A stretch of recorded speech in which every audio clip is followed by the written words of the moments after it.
వాళ్ళిద్దరికీ ముందే తెలుసు. వాళ్ళిద్దరికీ ముందే తెలుసు. ఆ విషయం మీకెలా తెలుసు? జాతీయ మీడియా ఆనాడే రాసింది. అంటే ఎప్పుడు? 2024 జూలై 8న. ఏమని రాసింది? విశాఖ స్టీల్ ప్లాంట్ ప్రైవేటీకరణ ఫాస్ట్ ట్రాక్లో పడింది, దీనికి చంద్రబాబు నాయుడు అనుమతి కూడా లభించింది అని రాసుకొచ్చింది. ఆనాడు అదే వార్త రాసిన మరో జాతీయ పత్రికా కార్యాలయంపై పచ్చమూకలు దాడి చేశాయి. అబద్ధపు వార్తలు, తప్పుడు వార్తలంటూ కార్యాలయం తగలబెట్టాయి. ఇదంతా బ్లూ మీడియా కుట్ర అంటూ లోకేష్ బాబు గారు ఎక్స్లో పోస్ట్ చేశారు.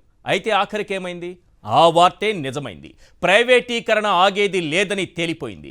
ఈ మాట చెప్పింది ఎవరో కాదు, అచ్చంగా కేంద్ర ప్రభుత్వ సంస్థ department of investment and public asset management ఈ విషయాన్ని చాలా క్లియర్గా చెప్పేసింది.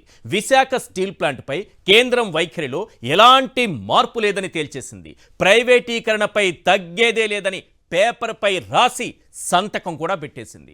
దాదాపు 4 ఏళ్లుగా పోరాటం చేస్తున్న విశాఖ స్టీల్ ప్లాంట్ కార్మికులు మరింత ఆందోళనలో పడ్డారు.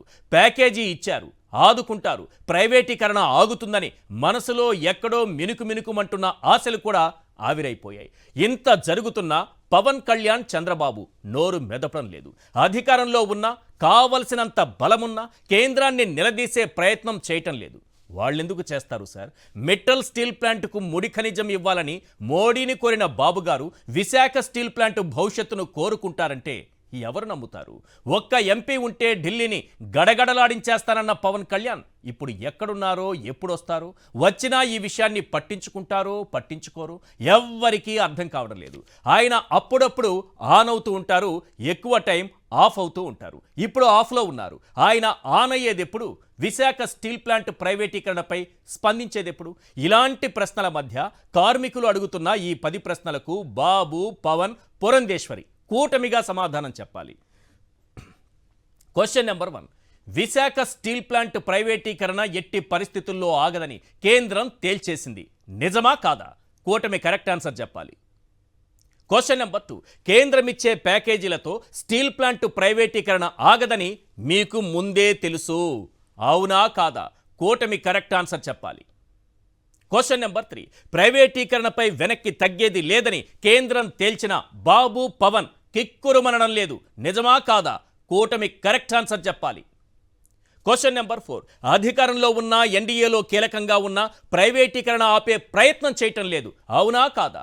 కూటమి కరెక్ట్ ఆన్సర్ చెప్పాలి. క్వశ్చన్ నెంబర్ 5, అటు వీఆర్ఎస్, ఇటు కాంట్రాక్టు కార్మికుల తొలగింపుతో కార్మికుల మెడపై కత్తి వేలాడుతోంది, నిజమా కాదా? కూటమి కరెక్ట్ ఆన్సర్ చెప్పాలి. క్వశ్చన్ నెంబర్ 6, ప్లాంట్ అమ్మకానికి బాబు ఓకే చెప్పారని జాతీయ మీడియా ఆనాడే రాసింది, అవునా కాదా? కూటమి కరెక్ట్ ఆన్సర్ చెప్పాలి. క్వశ్చన్ నెంబర్ 7, ఆ కక్షతోనే విశాఖలో దక్కన్ క్రానికల్ ఆఫీసుపై ఎల్లో మూకలు దాడి చేశాయి, నిజమా కాదా? కూటమి కరెక్ట్ ఆన్సర్ చెప్పాలి. క్వశ్చన్ నెంబర్ 8, ఒక్క ఎంపీ బలమున్నా ప్రైవేటీకరణ ఆపేస్తానంటూ పవన్ కార్మికులను వంచారు, అవునా కాదా? కూటమి కరెక్ట్ ఆన్సర్ చెప్పాలి. క్వశ్చన్ నెంబర్ 9, ప్రైవేటీకరణపై కేంద్రంతో కొట్లాడుతానని ఎన్నికల్లో ఓట్ల కోసం బాబు శపథం చేశారు, నిజమా కాదా? కూటమి కరెక్ట్ ఆన్సర్ చెప్పాలి. క్వశ్చన్ నెంబర్ 10, విశాఖ స్టీల్ను పక్కన పెట్టి మెటల్ స్టీల్కు ముడి ఖనిజం ఇవ్వాలని మోడీని బాబు కోరారు, అవునా కాదా? కూటమి కరెక్ట్ ఆన్సర్ చెప్పాలి.